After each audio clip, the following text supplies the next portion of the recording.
जय हिंद फ्रेंड, हिंदी और प्राइड में आप सभी का स्वागत है। यहाँ पे हम टीजीटी पीजीटी प्रैक्टिस सेट लेकर चल रहे हैं और जिसमें आधुनिक काल में अगर देखें जो प्रयोगवाद संबंधी विधा है, तो आज हम प्रयोगवाद संबंधी विधा पर चर्चा करने वाले हैं। इसके प्रीवियस की वीडियो में हमने हिंदी साहित्य के इतिहास से अपनी यात्रा शुरू की थी और कंटिन्यूअस हमने देखा किस प्रकार से देखें तो आदिकाल में, भक्ति काल में और रीति काल में प्रश्न आते हैं। और अभी जो आधुनिक काल में चल रहा है, तो इससे पहले हमने देखा कि प्रगतिवाद जो मार्क्सवादी साहित्यिक संस्करण है, उससे किस प्रकार के प्रश्न पूछे जाते हैं। और जो हम प्रयोगवाद की बात करें, जो हिंदी साहित्य में प्रैक्टिकलिटी का एक दौर था, जो साम्यवादी साहित्यिक संस्करण का दौर था, तो उस पर अगर चर्चा करें तो इस प्रकार के प्रश्न आते हैं। पहला प्रश्न अगर देखें यहाँ पे, प्रयोगवाद अपने आप में इष्ट नहीं है वरन वह साधन है, या कथन किस वाद से संबंधित है। तो प्रयोग अपने आप में इष्ट नहीं होता है वरन वह एक साधन होता है, ये कथन किस वाद से संबंधित है, तो ये जो है प्रयोगवाद से संबंधित है। तो यहाँ पे ये हमें ध्यान रखना है कि ये वाद जो है ये किससे संबंधित है, ये संबंधित है प्रयोगवाद से। अज्ञेय, जिनका नाम पूरा नाम सच्चिदानंद हीरानंद वात्स्यायन अज्ञेय है, उन्होंने प्रयोगवाद के बारे में अपनी दूसरी तार सप्तक भूमिका में लिखा है, प्रयोग का कोई वाद नहीं है, हम वादी नहीं रहे हैं ना ही हैं। प्रयोग अपने आप में इष्ट या साध्य नहीं होता, अतः हमें प्रयोगवादी कहना उतना ही कि सार्थक या निरर्थक है जितना हमें कवितावादी कहना। तो ये पंक्तियाँ पूछी जाती हैं। तो सच्चिदानंद हीरानंद वात्स्यायन अज्ञेय जी का पूरा नाम ध्यान रखिए। ये जो पंक्तियाँ हैं दूसरी तार सप्तक में हैं और प्रयोग का कोई वाद नहीं है, हम वादी नहीं रहे हैं ना ही हैं, ये बहुत ही प्रसिद्ध उक्तियाँ हैं। अज्ञेय जी का पूरा नाम पूछा गया टीजीटी परीक्षा में, तो ये है सच्चिदानंद हीरानंद वात्स्यायन। प्रयोगवाद के प्रवर्तक के अनुसार प्रयोगवादी कवि का मुख्य तथ्य क्या था। तो जो प्रयोगवाद का कॉन्सेप्ट है, इसके प्रवर्तक के अनुसार कि प्रयोगवादी कवि का मुख्य तथ्य क्या था। मुख्य यही था कि ये अपने को कह रहे थे कि हम नई राहों का अन्वेषी हैं। जैसे प्रैक्टिकल किया जाता है तो कोई नई चीज़ जब हम कोई अनुसंधान करते हैं, कुछ नया निकल के आता है, सेम थिंग प्रयोगवाद के प्रवर्तकों का कहना था कि हम सभी नई राहों का अन्वेषी, एक नया रास्ता खोज रहे हैं। सन 1943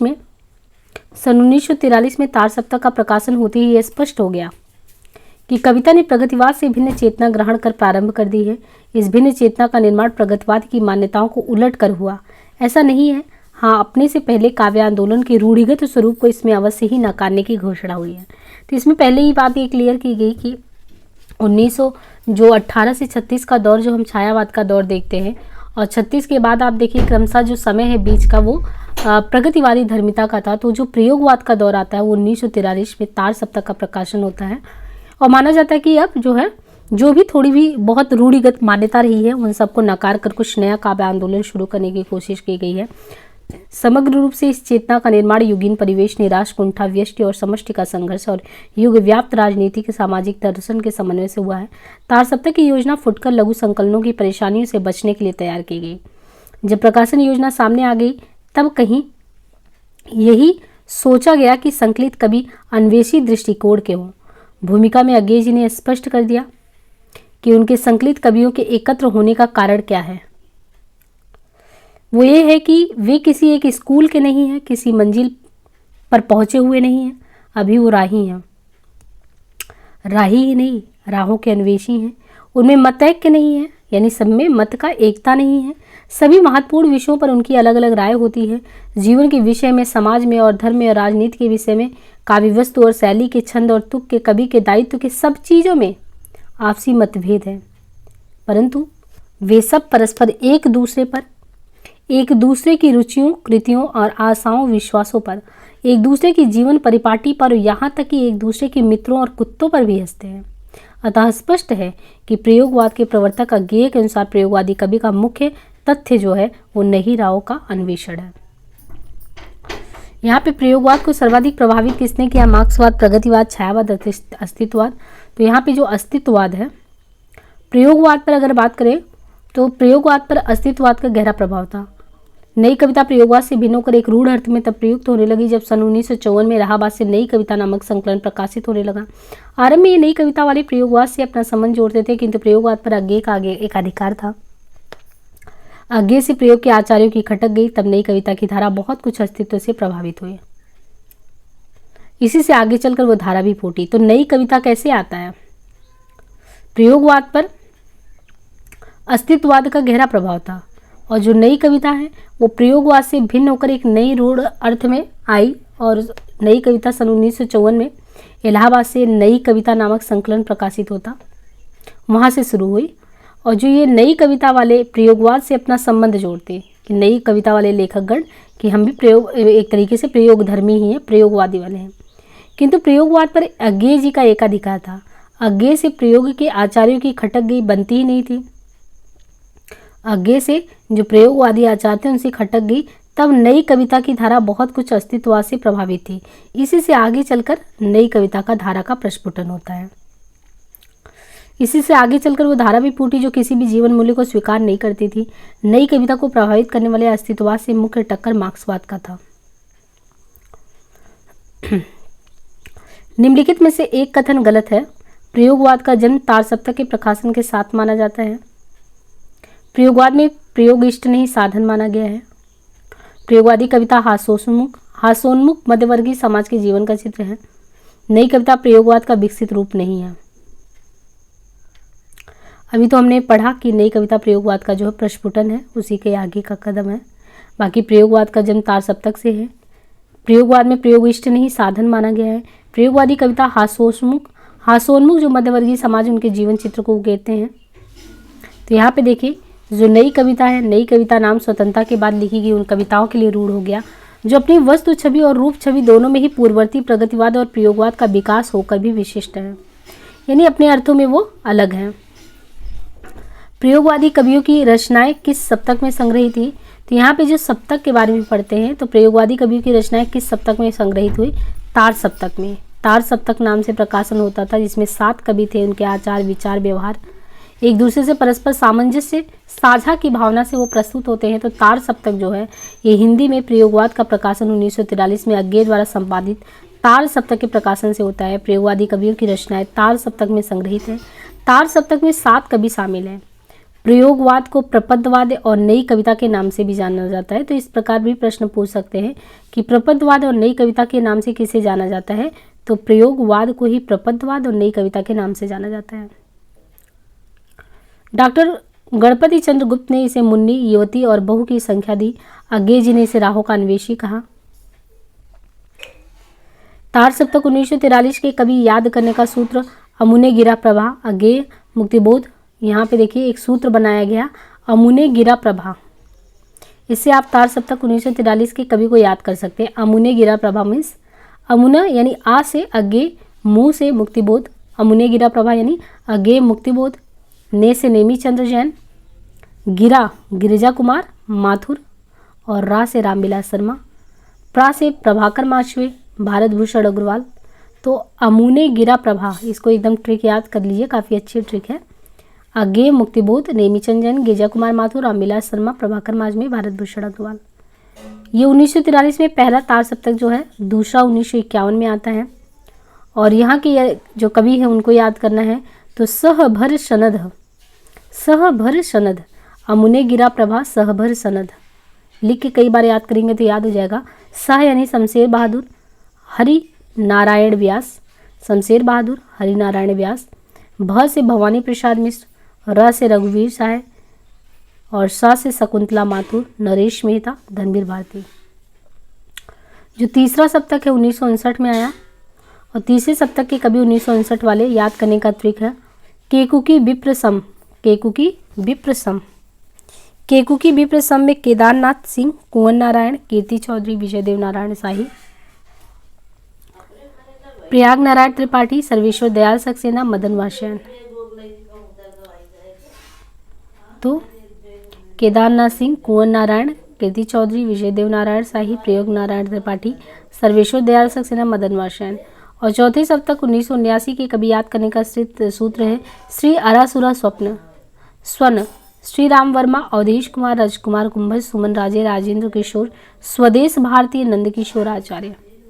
तो नाम भी याद होना चाहिए क्योंकि सूत्र याद रह जाए और पता लगा नाम याद ही नहीं है। तो जैसे चौथे तार सप्तक में है श्री अरासुरा सुन, तो श्री से श्री राम वर्मा, आ से अवधेश, राजकुमार कुंभज, फिर सुमन राजे, राजेंद्र किशोर, स्वदेश भारती, नंद किशोर आचार्य। आगे कौन से वाद के कवि हैं इनमें से? छायावाद, प्रगतिवाद, प्रयोगवाद। तो अज्ञेय जी प्रयोगवाद धर्मिता के तहत आते हैं। तार सप्तक में संकलित कवियों को राहों का अन्वेषी किसने कहा था? तो अज्ञे जी ने कहा था ये बात कि हम क्या है, राहों के अन्वेषी हैं। प्रयोगवाद की जन्मदात्री पत्रिका कौन सी है? तो जन्मदात्री यानी प्रयोगवाद जो आया, प्रयोगवाद को जन्म देने वाला तार सप्तक पत्रिका ही है। निम्नलिखित में से कौन तार सप्तक का कवि नहीं है? इनमें से कौन सा तार सप्तक के कवि नहीं है? शमशेर बहादुर। मुक्तिबोध, प्रभाकर माचवी, गिरजा कुमार माथुर ये सभी हैं, शमशेर बहादुर नहीं है। सिर्फ तार सप्तक की बात हो रही है अभी। इनमें से कौन तार सप्तक में शामिल नहीं है? तो शमशेर, अज्ञे, मुक्तिबोध, नेमीचंद हैं। निम्नलिखित में से तार सप्तक में कौन कवि शामिल नहीं है? तो एकदम तार सप्तक के चारों कवियों को और अमुने गिरा जो करके पूरा एकदम ध्यान रखना है उसको। देखिए यहाँ पे फिर से पूछा गया वही क्वेश्चन, रामधारी सिंह दिनकर नहीं है। भवानी प्रसाद मिश्र की कविताएं किस सप्तक में है? तो 4 के 4 सप्तक के नाम ध्यान रखने हैं। वहाँ पे ट्रिक तो बता दिया गया है, ट्रिक को ध्यान रख के आपको कई बार लिख के प्रैक्टिस करना होगा। भवानी प्रसाद मिश्र जो है उनकी कविताएं किस सप्तक में हैं? तो जो भवानी प्रसाद मिश्र जी इनकी कविताएं जो है ये पहले में तो है नहीं, दूसरे में है। निम्नलिखित में से कौन सा कवि दूसरा सप्तक में शामिल नहीं है?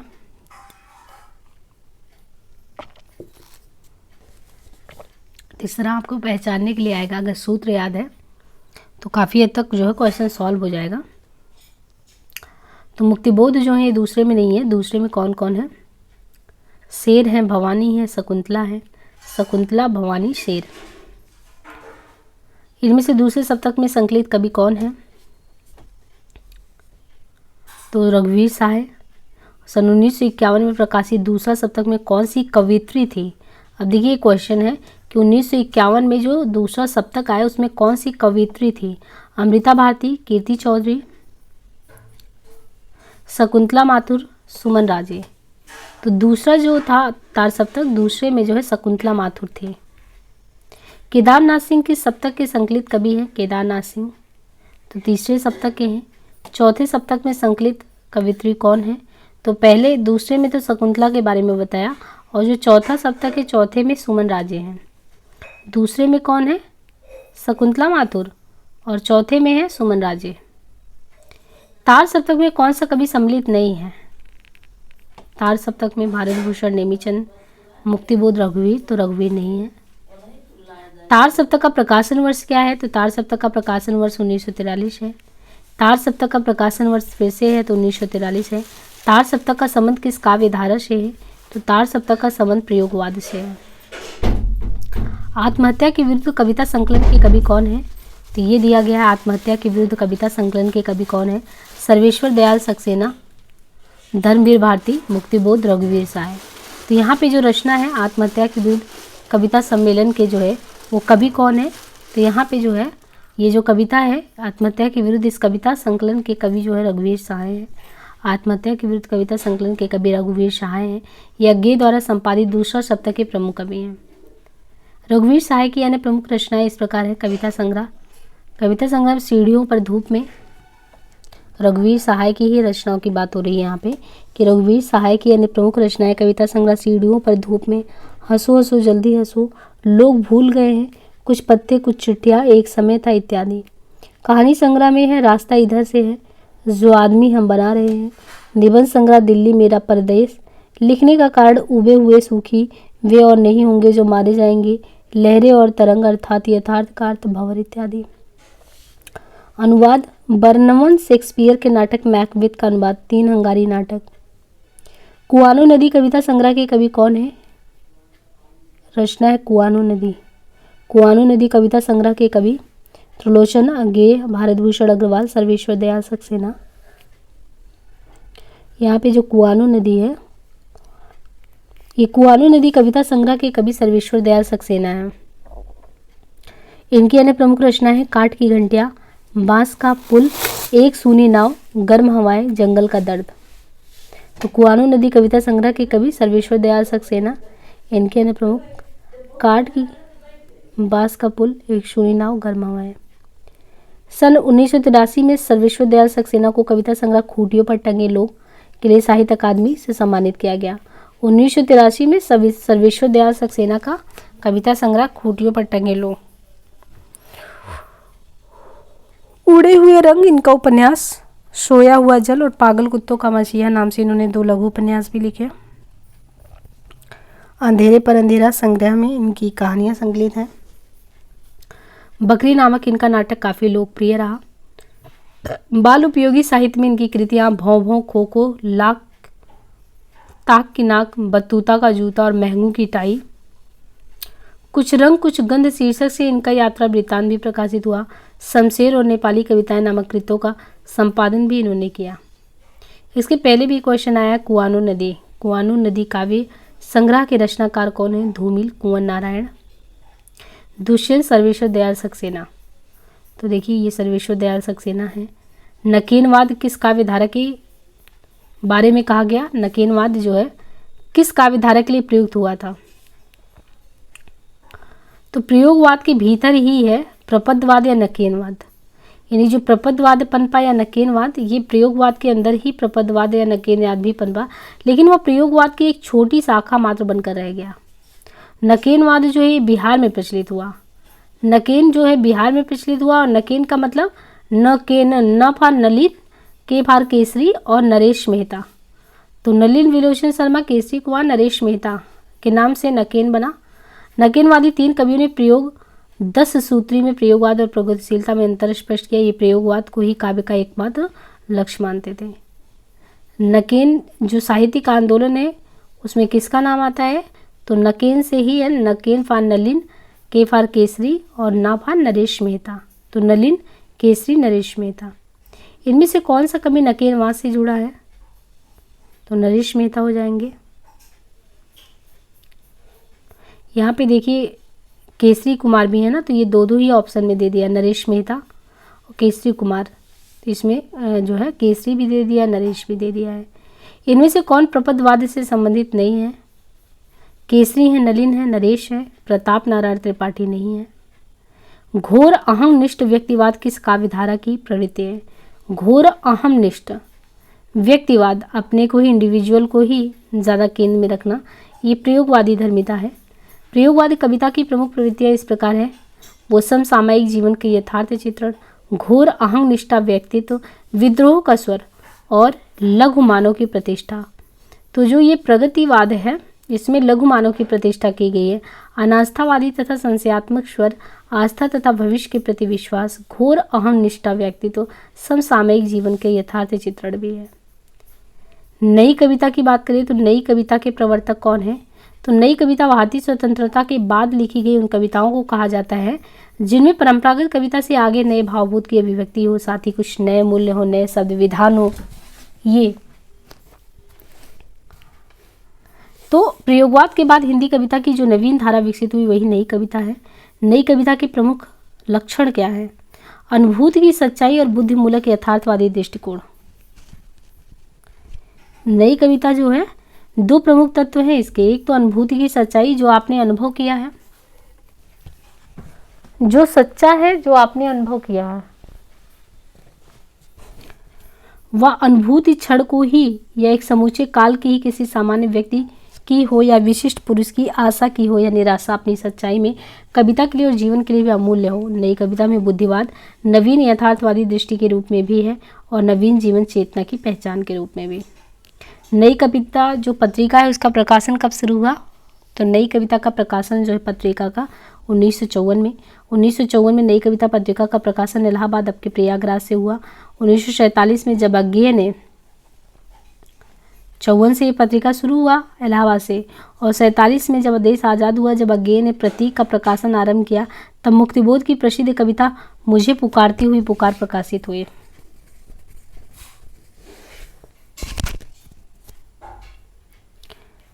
नई कविता पत्रिका का प्रकाशन वर्ष क्या है? तो अभी हमने देखा 1954। नई कविता की प्रमुख विशेषता क्या है? तो नई कविता में विशेषता आपको बौद्धिकता का प्राधान्य,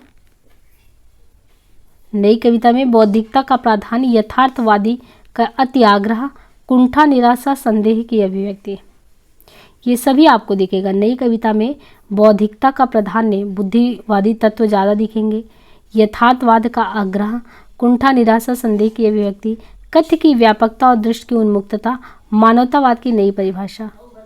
नई कविता का नामकरण प्रयोगवादी कवियों के द्वारा ही किया गया।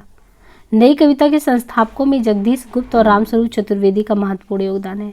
तो नई कविता के संस्थापक में जगदीश गुप्त और रामस्वरूप चतुर्वेदी के महत्वपूर्ण योगदान है। लघुमानव की धारणा किसकी प्रवृत्तिगत विशेषता है? तो नई कविता का। लघुमानव का अर्थ क्या है? वह सामान्य मनुष्य जो अपनी सारी संवेदना, भूख प्यास और मानसिक आंच को लिए दिए उपेक्षित था। इस लघु मानव का अर्थ यदि मनुष्य की लघुता को खोज खोज कर सत्य रूप में उसकी प्रतिष्ठा करने से, तो निश्चय ही यह अतिवादी, प्रतिक्रियावादी और असत्य जीवन दृष्टि है। नई कविता की प्रवृत्तियों की परीक्षा करने पर उसकी सबसे पहली विशिष्टता जीवन के प्रति उसकी आस्था में दिखाई पड़ती है। आज की क्षणवादी और लघु मानववादी दृष्टि जीवन मूल्यों के प्रति नकारात्मक नहीं स्वीकारात्मक है। अतः लघु मानव की धारणा नई कविता की प्रवृत्तिगत विशेषता है। नई कविता परंपरा का तिरस्कार और नई कहानी परंपरा का विस्तार। ये कथन बहुत ही इंपॉर्टेंट है। नई कविता परंपरा का तिरस्कार है और कहानी का विस्तार। ये राजेंद्र यादव जी ने कहा था। तो यहाँ से जो शुरू होता है आपका प्रश्न, वो हिंदी गद्य साहित्य का इतिहास समय आधुनिक काल से संबंधित हमने क्वेश्चन कर लिया है। और हिंदी गद्य साहित्य के इतिहास में विविध विधा में निबंध है, आलोचना, कहानी, उपन्यास, इन सारी विधाओं से क्वेश्चन होगा। तो उसे हम नेक्स्ट टॉपिक से करेंगे और आज के लिए इतना ही रखेंगे। और डिस्क्रिप्शन में लिंक प्रोवाइड किया गया हिंदी और प्राइड से, वहाँ से आप टेलीग्राम से लिंक से जो है हमसे जुड़ सकते हैं। और प्लीज़ अपने दायित्व का निर्वहन हम कर रहे हैं। आपको जितना हो सक रहा है कंटिन्यूअस सीरीज प्रोवाइड कर रहे हैं, तो प्लीज़ आप लोग भी कंजूसी ना करें लाइक शेयर सब्सक्राइब करने में। आज के लिए इतना ही, धन्यवाद।